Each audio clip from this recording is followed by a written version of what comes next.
सर्वसाधारण सभेमध्ये आज 18/8/2026 रोजी 4:30 वाजता या ठिकाणी सभा या ठिकाणी सुरू झाली। सभेपुढील विषय सोलापूर महानगरपालिकेच्या प्रस्तावित पाणीपुरवठा योजनेच्या स्वहिस्सा निधी उभारणीसाठी शहरातील मोक्याच्या जागा बीओटी तत्वावर विकसित करण्यासाठी विषय आले होते। तसेच लक्ष्मी मार्केट उपलब्ध असलेल्या खुल्या जागेची पेंड पार्किंग जागा मनपाच्या ताब्यात घेणे व मक्तेदार शाबादे यांना काळ्या यादीत ब्लॅकलिस्ट समाविष्ट करणे असे विषय आले होते। तसेच परिवहन उपक्रमाकडील PME बसबाबत आजपर्यंत जे काय करण्यात आलेले कामाची माहिती आहे ही सर्वसाधारण सभेकडे पाठवण्यात आलेली होती। सोलापूर महानगरपालिकेत अंतर्गत कार्यरत दवाखाने, प्रसूतीगृह, नागरी आरोग्य केंद्र करिता GMM पोर्टलवरील औषधे खरेदी करण्याचा विषय असेल। तसेच महानगरपालिका हद्दीतील महिला मुली कौशल्य विकास प्रशिक्षण महिला बाल कल्याण समिती मार्फत जे आपण या ठिकाणी घेतो त्यांचा या ठिकाणी विषय आला होता।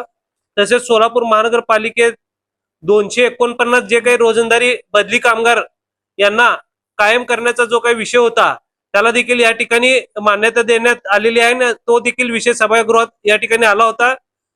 महाराष्ट्र शासन निर्णय जो काय LED चा विषय आहे सोलापुरातील शहरातील ते देखील विषय या ठिकाणी आला होता। तसेच बाळ्यामधील UPSC केंद्र आहे त्या देखील विषयाला या ठिकाणी तो एक विषय आला होता आणि अभिनंदनाचा एक विषय आला होता। असे सर्व विषयाला या ठिकाणी महानगरपालिकेच्या सभागृहामध्ये एकमताने मान्यता देण्यात आलेली आहे। नगर विकास विभागाने दिनांक 22 जुलै 2026 रोजी महानगरपालिका, नगर परिषद व नगरपंचायती यांच्या मालकीच्या मालमत्तांच्या मुद्रीकरणाबाबत शासन निर्णय जारी केला आहे। या निर्णयाच्या अनुषंगाने सोलापूर महानगरपालिकेच्या मालकीच्या 7 जागांचा नियोजनबद्ध विकास करून महानगरपालिकेचे शाश्वत उत्पन्नाचे स्रोत निर्माण करण्याचा प्रस्ताव सर्वसाधारण सभेने या ठिकाणी त्यातील 2 विषयाला मान्यता देण्यात आलेली आहे। यापैकी 2 जागा प्रायोगिक तत्वावर प्राधान्याने विकास करण्यात येणार आहे। यामध्ये उत्तर सदर बाजार 7107 येथील 7 रस्ता बस डेपोची जागा असेल। तसेच नवी पेठेतील बैलगोटा मेजर शॉपिंग सेंटरची जागा असेल। या मालमत्तांची विक्री करण्यात येणार नसून मालकी ही व हक्क महानगरपालिकेकडेच कायम राहणार आहे। सार्वजनिक मालमत्तेचा योग्य व नियोजनबद्ध वापर करून महानगरपालिकेचे उत्पन्न वाढविणे हा उपक्रमाचा मुख्य उद्देश आहे। आज सोलापूरकरांना त्या बाबतीत एक पारदर्शकता माहिती असावी म्हणून सोलापूर महानगरपालिकेच्या सभागृहामध्ये त्याचं प्रेझेंटेशन करून आपल्या सोलापूरकरांना त्याची जास्तीत जास्त माहिती असली पाहिजे, जेणेकरून प्रकल्प जो आहे तो आपला यशस्वी पार पडण्यात यावा व त्याला आपण आता जी मान्यता दिली आहे भविष्यात त्याला जर काय कोण बिडर आला तर त्याला परत राज्य शासनाची मंजुरी घेऊन आपण परत सभागृहामध्ये तो विषय आणून मग त्याला मंजुरी देणार आहे आणि मग तो प्रकल्प पुढे जाणार आहे असं सांगायचं आहे।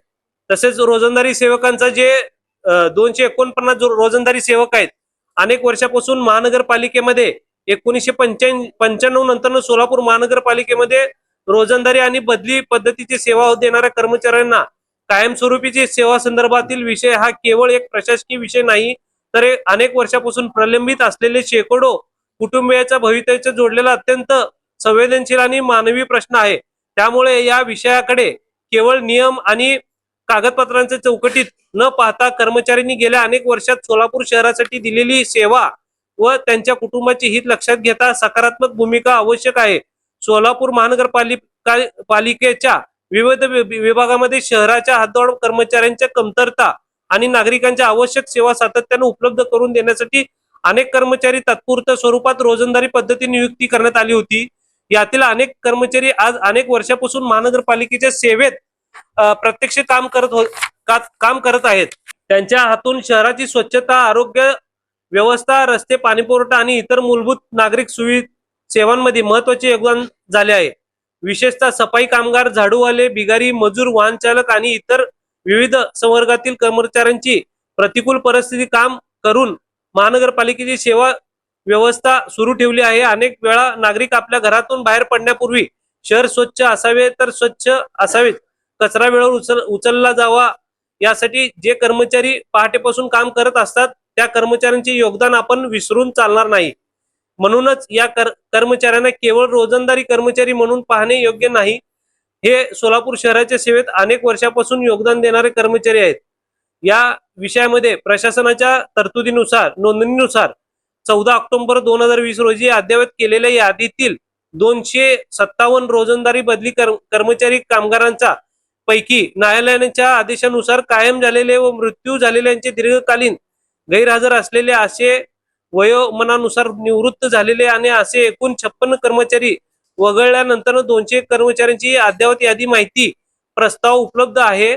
या 200 कर्मचाऱ्यांच्या पदनिहाय व वर्गनिहाय माहितीचा विचार करून महानगरपालिकेच्या आस्थापनेवरील रिक्त पदांचा आढावा घेण्यात आला. त्यामध्ये 45 रिक्त कायम पदे उपलब्ध असल्याचे निदर्शनास आले असून उर्वरित कर्मचाऱ्यांना सामावून घेण्यासाठी आवश्यक त्या पदनिर्मितीची कार्यवाही करावी लागणार आहे.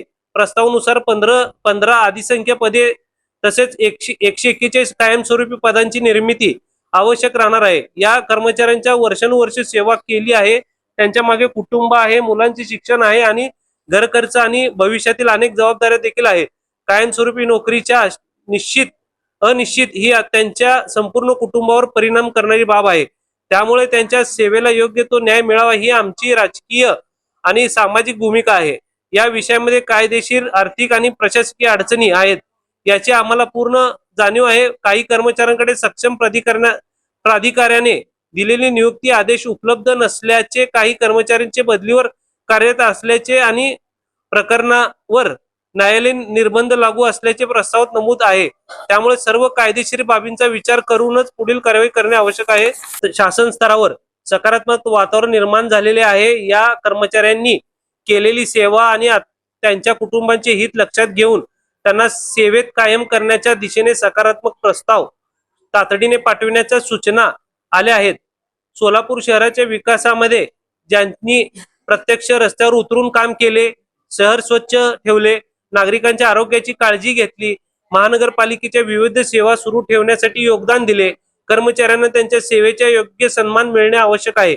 म्हणूनच आज आम्ही या प्रस्तावाला प्रस्तावित स्वरूपात मान्यता देत आहोत. महानगरपालिकेच्या आर्थिकीचा हित या ठिकाणी आम्ही सर्व 249 जे काही रोजंदारी कर्मचारी त्यांना या ठिकाणी कायम करण्याचा जो काही विषय आहे तो महाराष्ट्र शासनाकडे पाठवून देण्यासाठी एकमताने बोर्डाने या ठिकाणी मंजूर दिलेली आहे. अक्कलकोट, जिथे प्रत्येक पाऊल श्रद्धेने भरलेला आहे, जिथे लाखो भक्तांना स्वामींच्या कृपेचा अनुभव येतो, अशा श्री स्वामी समर्थांच्या पावन अक्कलकोट भूमीवर निर्मल डेव्हलपर्स सादर करीत आहेत स्वामी वात्सल्य, भक्ती, शांतता आणि आधुनिक जीवनशैलीचा अद्वितीय संगम. अक्कलकोटच्या मध्यवर्ती परिसरात वसलेला, तब्बल 4 एकरांमध्ये विस्तारलेला हा भव्य आणि सुयोजित प्रकल्प श्री स्वामी समर्थ मंदिरापासून अगदी जवळ, तसेच सोलापूर अक्कलकोट रोड आणि सोलापूर गाणगापूर रोडला उत्कृष्ट जोडणी लाभलेला, भव्य आणि आकर्षक प्रवेशद्वारातून सुरू होतो एका सुरक्षित आणि आधुनिक जीवनशैलीचा प्रवास. बूम बॅरियर सुरक्षा व्यवस्था, मजबूत कॉन्क्रीटचे रस्ते आणि प्रत्येक रस्ता उजळून टाकणारे आधुनिक LED स्ट्रीट लाईट्स, प्रत्येक वयोगटाचा विचार करून उभारलेली आकर्षक थीम गार्डन, लहान मुलांसाठी सुरक्षित खेळण्याची जागा, निसर्गरम्य पार्क जिथे प्रत्येक क्षण आनंदाने भरून जातो, भक्ती आणि संस्कृतीची परंपरा जपणारं सुंदर मंदिर आणि आध्यात्मिक वातावरण अधिक समृद्ध करणारे कीर्तनालय, निरोगी जीवनासाठी ओपन जिम, खेळ प्रेमींसाठी आधुनिक टर्फ आणि संपूर्ण कुटुंबासाठी सक्रिय आनंदी जीवनशैली. आपल्या प्रत्येक आनंदाच्या क्षणाला अधिक खास बनवण्यासाठी प्रशस्त आणि सुंदर सेलिब्रेशन लॉन, जे संध्याकाळच्या रंगबेरंगी प्रकाशात अधिकच खुलून दिसतं. भक्तीची शांतता, आधुनिक सुविधांचा साथ आणि निर्मल डेव्हलपर्सचा विश्वास. स्वामी वात्सल्य ही फक्त जागा नाही, ही स्वामींच्या कृपाछायेत घडणाऱ्या एका नवीन आयुष्याची सुरुवात आहे. आजच तुमचा प्लॉट बुक करा. अधिक माहितीसाठी स्क्रीनवर दिलेल्या क्रमांकावर संपर्क साधा.